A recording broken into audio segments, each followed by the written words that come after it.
كل بدعة ضلالة وكل ضلالة في النار. أعوذ بالله من الشيطان الرجيم. بسم الله الرحمن الرحيم. شهر رمضان الذي أنزل فيه القرآن. بسم الله الرحمن الرحيم. يا أيها الناس اتقوا ربكم الذي خلقكم من نفس واحدة وخلق منها زوجها وبث منهما رجالا كثيرا ونساء واتقوا الله الذي تساءلون به والأرحام إن الله كان عليكم رقيبا. উপস্থিত আমার সামনে বসে থাকবা সৌভাগ্যে সেই মহান আল্লাহ তাবারাক ওয়া তাআলার দরবার প্রশংসা করি যে আল্লাহ আমাদেরকে প্রতি জুমার নেই আজকেও সালাতুল জুমা আদায় করার জন্য আমাদেরকে মসজিদে আসার তৌফিক দান করেছেন, তাই সকলেই বলি আলহামদুলিল্লাহ। তারপরে ধর্মের গুরু, ধর্মের নেতা, মা আমিনার লাল মুরুদলাল হযরত আহমদ মুস্তাফা মুহাম্মদ মুস্তাফা সকল বলি সাল্লাল্লাহু আলাইহি ওয়াসাল্লাম। আজকে আমি আপনাদের সামনে যে বিষয় নিয়ে কথা বলবো সেটি হলো আল কোরআনের পরিচয়। সব থেকে পৃথিবীতে যেই বই, যেই কিতাব বেশি তেলাওয়াত করা হয়, পাঠ করা হয়, সেটা হলো আল কোরআন। কোরআন যত তেলাওয়াত করা হয় অন্য কোনো কিতাব এত বেশি তেলাওয়াত করা হয় না। আর এই কোরআনের বিরুদ্ধে যত বই লেখা হয়েছে তত অন্য কোনো বইয়ের বিরুদ্ধে এত বই লেখা হয়নি যত এই কোরআনের বিরুদ্ধে লেখা হয়েছে। সেই কোরআনের সঙ্গে আমরা একটু পরিচয় করে নিব। কোরআনকে আমরা নিজে প্রশ্ন করবো, কোরআন নিজের প্রশ্নের উত্তর নিজেই দেবে। কোরআনকে জিজ্ঞাসা করে বিসমিল্লাহির রহমানির রহিম। কোরআনকে জিজ্ঞাসা করেন, কোরআন তুমি বলো পৃথিবীতে আসার পূর্বে তুমি কোথায় ছিলে, তুমি বলো। কোরআন বলছেন আল হুয়া কুরআনুম মাজিদ ফি লাউহি মাহফুজ। আমি লাউহে মাহফুজ থেকে গোটা 23 বছরে পৃথিবীতে এসেছি রে বান্দা। কোরআনকে বললেন আমি গোটা 23 বছরে পৃথিবীতে এসেছি রে বান্দা। এবার কোরআনকে জিজ্ঞাসা করেন, কোরআন তুমি বলো লাউহে মাহফুজ থেকে তুমি পৃথিবীতে আসলে বুঝলাম, এবার তুমি বলো কখন তুমি পৃথিবীতে এসেছো, তুমি বলো। এবার কোরআন বলছেন শাহরু রমাদানাল্লাযী উনজিলা ফীহিল কুরআন। আমি রমজান মাসে পৃথিবীতে এসেছি রে বান্দা।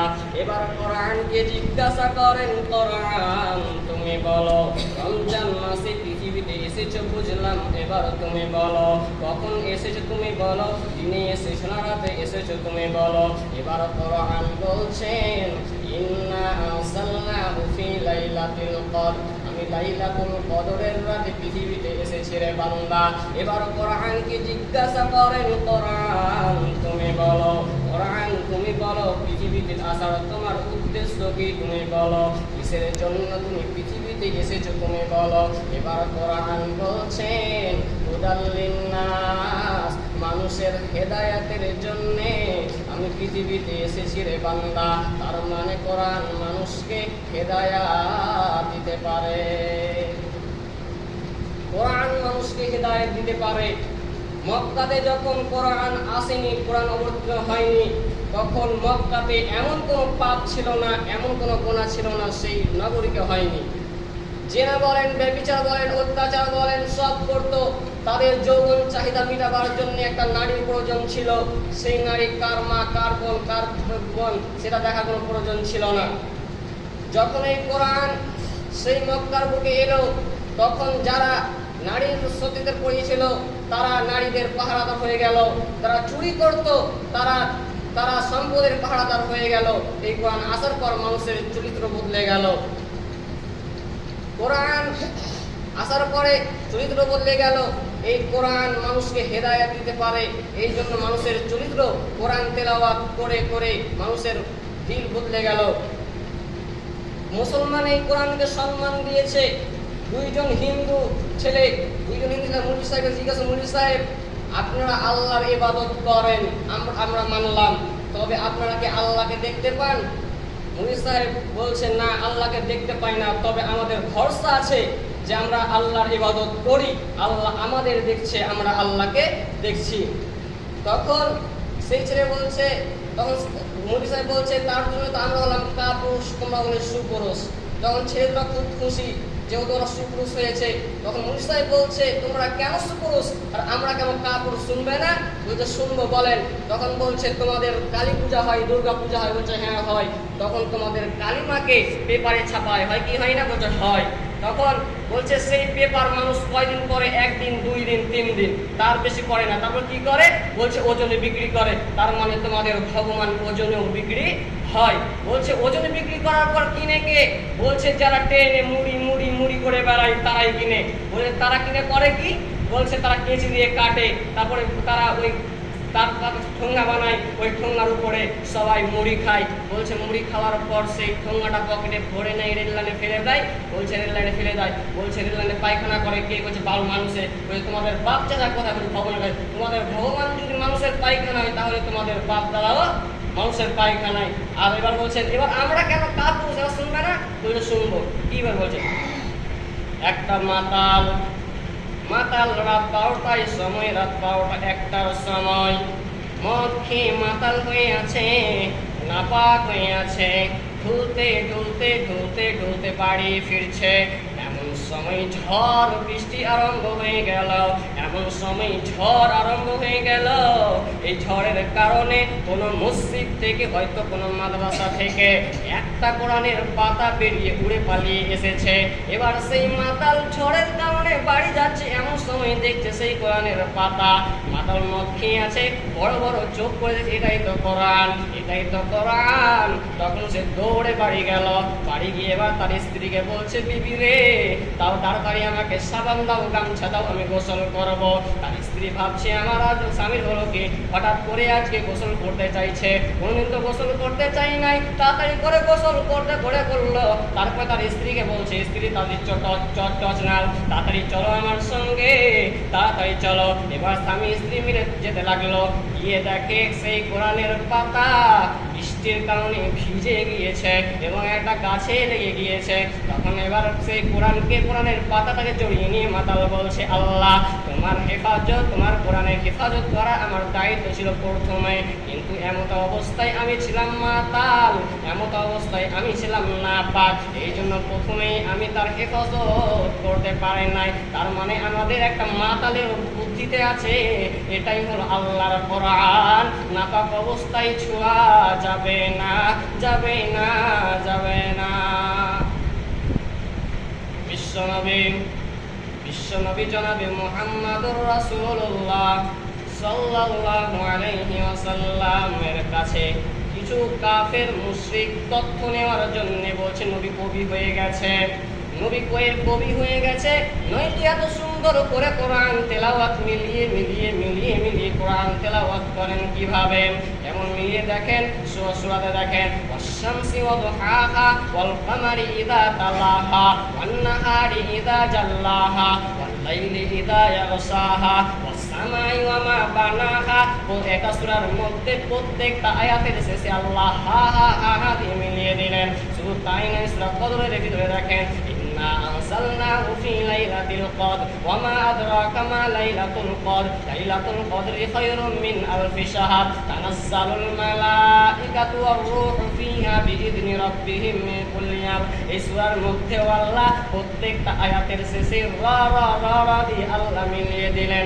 এত সুন্দর কোরআনের মিল দেখে কাফের বেঈমানেরা বলতে লাগলো, নবী কবি হয়ে গেছে, নবী কবি হয়ে গেছে, নয়তো এত সুন্দর করে মিলিয়ে মিলিয়ে মিলিয়ে মিলিয়ে কোরআন তেলাওয়াত করে কিভাবে? এবার তখন কাফেরেরা নবী পাগল হয়ে গেছে, নাউজুবিল্লাহ। এবার তখন তারা বলছে এই কোরআন শোনা যাবে না। এবার আবু জেহেল, উতবা, সাইবা, আবু সুফিয়ান নবীর চার কোণে দাঁড়িয়ে কোরআন তেলাওয়াত করছে। তারা গিয়েছিল কোরআনের তথ্য নেওয়ার জন্য। বিশ্বনবী কোরআন তেলাওয়াত করছেন এবং তারা চার কোণায় বসে শুনছে, দাঁড়িয়ে শুনছে। শুনতে শুনতে শুনতে শুনতে কখন যে ভোর হয়ে গেছে তারা কেউ টের পায়নি। টের পাওয়া তো দূরের কথা, তারা দাঁড়া থেকে বসতেও ভুলে গিয়েছে।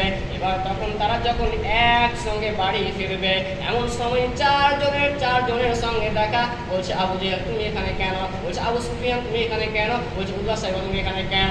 তখন বলছে আমি এখানে এসেছিলাম কোরআনের সম্পর্কে তথ্য নেওয়ার জন্য, কিন্তু এখানে আস্তে আস্তে কখন শুনতে নিয়ে গেছি কোরআন, শুনতে শুনতে কখন যে ফজর হয়ে গেছে আমি টের পাই নাই। তখন এবার চারজন মিলে বলছে এই কোরআন শুনতে আর আসা যাবে না, কোরআন শুনতে আর আসা যাবে না। এখন থেকে আমার হাতে ওয়াদা করো যে কাল থেকে আর এখানে আমরা আসবো না। চারজন হাতের সঙ্গে ওয়াদা করলো কাল থেকে আমরা এখানে কোরআন শুনতে আসবো না। সবাই বাড়ি চলে গেল।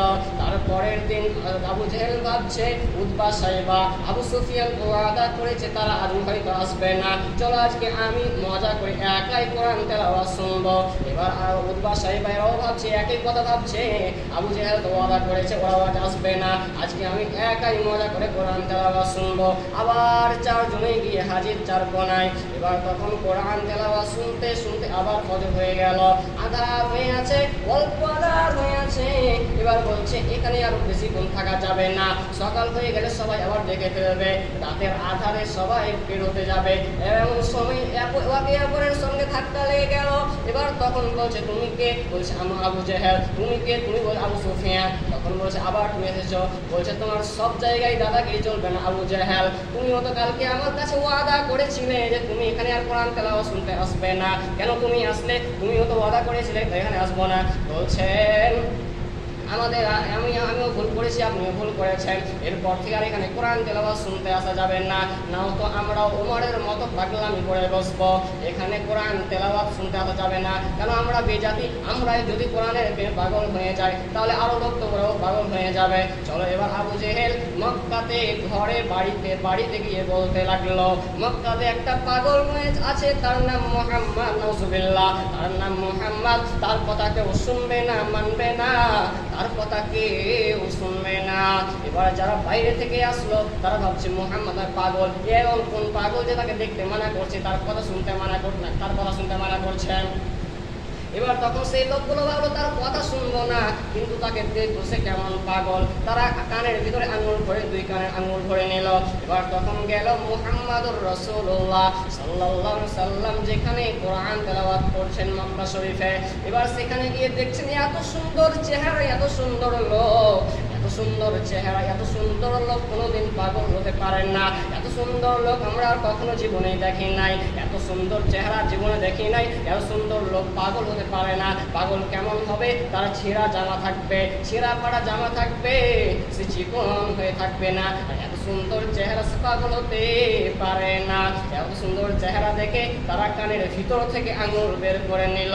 তারা কোরআন তেলাওয়াত শুনে মুগ্ধ হয়ে গেল এবং সাথে সাথে ঘোষণা করল, আশহাদু আল্লা ইলাহা ইল্লাল্লাহু ওয়া আশহাদু আন্না মুহাম্মাদান আবদুহু ওয়া রাসূলুহু। আবু হুরায়রা রাদিয়াল্লাহু তাআলা আনহু বলেন, রাসূল সাল্লাল্লাহু আলাইহি ওয়াসাল্লাম বলেছেন, কিয়ামতের দিন তিন শ্রেণীর মানুষকে হাজির করা হবে। তিন শ্রেণীর মানুষকে হাজির করা হবে। তারা আল্লাহর ইবাদত করেছিল, তারপরেও আল্লাহর জাহান্নাম যাবে, আল্লাহর জান্নাতে যাবে না। প্রথম নম্বর বিশ্ব নবী বললেন, প্রথম নম্বর যেই লোকটা থাকবে সেটা হলো শহীদ। সে দুনিয়াতে ইসলামের জন্য দিন ইসলামকে বাঁচানোর জন্য যুদ্ধ করেছিল, তারপরেও সে জান্নাতে যাবে না, আল্লাহ জাহান্নাম যাবে। কেন কেন কেন? তাকে কিয়ামতের দিন উপস্থিত করা হবে এবং আল্লাহ তার দুনিয়ার কথা তাকে স্মরণ করিয়ে দিবে, মনে করিয়ে দিবে এবং তাকে বলা হবে, তোমাকে আমি এত নিয়ামত স্বরূপ দান করার পরে তুমি আমার সন্তুষ্টির জন্য কি করেছো তুমি বলো, আমার সন্তুষ্টির জন্য তুমি কি করেছো তুমি বলো। তখন সেই ব্যক্তি বলবেন, আল্লাহ আমি আপনার দ্বীনকে বাঁচানোর জন্যে, আপনার ইসলামকে বাঁচানোর জন্যে, আপনার কোরআনকে বাঁচানোর জন্যে যুদ্ধ করেছি, এমনকি শহীদ হয়েছি। তখন আল্লাহ বলবেন, না না, তুমি মিথ্যা কথা বলছ, তুমি শহীদ আমার জন্য হওনি, আমার সন্তুষ্টির জন্য হওনি, এই জন্যই তুমি লড়াই করেছিলে। যাতে তোমাকে যোদ্ধা বলা হয়, যাতে তোমাকে যোদ্ধা বলা হয়, তাও তোমাকে বলা হয়েছে। এবং ফেরেশতাদেরকে আদেশ করা হবে তাকে উপর করে টানতে টানতে টানতে টানতে জাহান্নামে নিক্ষেপ করা হবে। দ্বিতীয় নম্বরে বিশ্ব নবী বলছেন, দ্বিতীয় নম্বর যে লোকটাকে উপস্থিত করা হবে সেটা হবে কারি, হাফিজ, আলেম। তাকে উঠানো হবে, উঠার পর তাকে দুনিয়ার কথা তাকে স্মরণ করিয়ে দিবে এবং স্মরণ করিয়ে দেওয়ার পর তাকে জিজ্ঞাসা করবে, তুমি বলো তোমাকে আমি ইলম শিক্ষা দিয়েছিলাম, তোমাকে আমি ইলম শিক্ষা দিয়েছিলাম, তারপরে তুমি আমার সন্তুষ্টির জন্য কি করেছো তুমি বলো। তখন সে বলবে, আল্লাহ আমি আপনার ইলম শিক্ষা অর্জন করেছি, শুধু তাই নয় আমি ইলম শিক্ষা অর্জন করার পর মানুষকে শিক্ষা দিয়েছি, মানুষকে জানিয়েছি আর মানুষকে জানিয়েছি। তখন আল্লাহ বলবেন, না না না, তুমি মিথ্যা বলছো, তুমি আমার জন্য কোরআন মুখস্থ করনি, ইলম অর্জন করনি, তুমি তোমাকে যেন কারি বলা হয়, আলেম বলা হয়, এই জন্য তুমি ইলম শিক্ষা করেছিলে। তখন তোমাকে তাও দুনিয়াতে বলা হয়েছে, তোমাকে দুনিয়াতে আলেম বলা হয়েছে, কারি বলা হয়েছে, এবং ফেরেশতাদেরকে আদেশ করবেন এবং তাকে উপর করে টানতে টানতে টানতে টানতে জাহান্নামে নিক্ষেপ করা হবে। 3 নম্বরে বিশ্ব নবী বলছেন, 3 নম্বরে যে লোকটাকে উপস্থিত করা হবে সে হলো তানবীর। সে দুনিয়াতে অনেক দান করত, সে দুনিয়াতে অনেক দান করত, তাকে উপস্থিত করা হবে এবং তার কথা, দুনিয়ার কথা তাকে স্মরণ করিয়ে দিবেন।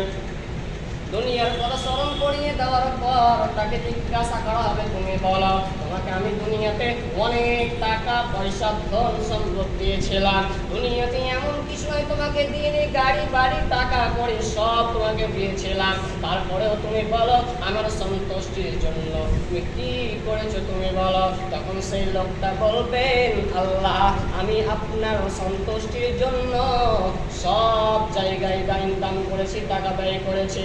তখন সে বলবে, না না না না, তুমি আমার সন্তুষ্টির জন্য দান করো নাই, তুমি আমার সন্তুষ্টির জন্য টাকা ব্যয় করো নাই, এই জন্যই তুমি টাকা ব্যয় করতে, এই জন্যই তুমি দান করতে, যাতে তোমাকে দানবীর বলা হয়, যাতে তোমাকে দানবীর বলা হয়, তাও তোমাকে দুনিয়াতে বলা হয়েছে। তখন ফেরেশতাদেরকে আদেশ করবেন এবং তাকে উপর করে টানতে টানতে টানতে টানতে জাহান্নামে নিক্ষেপ করা হবে।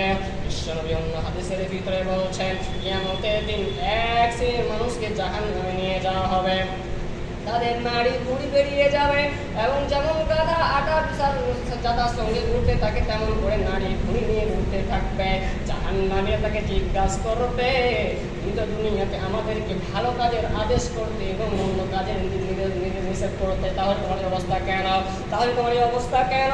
তখন সেই বলবে, আমি তোমাদের ভালো কাজের আদেশ করতাম কিন্তু আমি নিজেই তা করতাম না, আমি তোমাদের খারাপ কাজ থেকে নিষেধ করতাম কিন্তু আমি নিজেই খারাপ কাজ করতাম, এই জন্য আল্লাহ তাবারাক ওয়া তাআলা আমাকে জাহান্নামে দিয়েছে।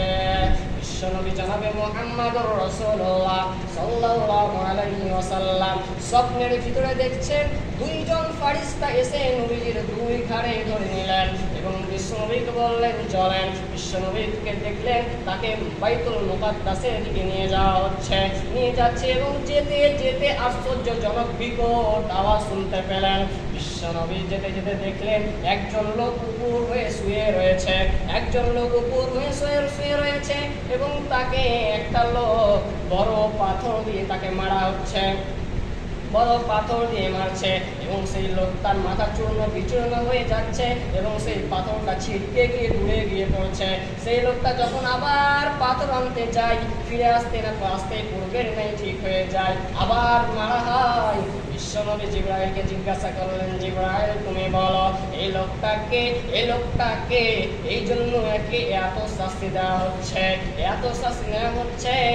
জিবরাইল বললেন, ইয়া রাসূলুল্লাহ, ইয়া হাবিবাল্লাহ, তিনি দুনিয়াতে ইলম শিক্ষা করেছিলেন, কোরআন শিক্ষা করেছিলেন, তবেও রাতে গাফিল হয়ে ঘুমাতো, দিন চর্চা করতো না, দিন দিনের কথা মানত না, এই জন্য তাকে এই শাস্তি দেওয়া হচ্ছে এবং এই শাস্তি কিয়ামত পর্যন্ত হতে থাকবে, বাঁচতে পারবে না, পারবে না, পারবে না। আল্লাহ যেন আমাদেরকে বেশি বেশি কোরআন তেলাওয়াত করার তৌফিক করেন, আমিন।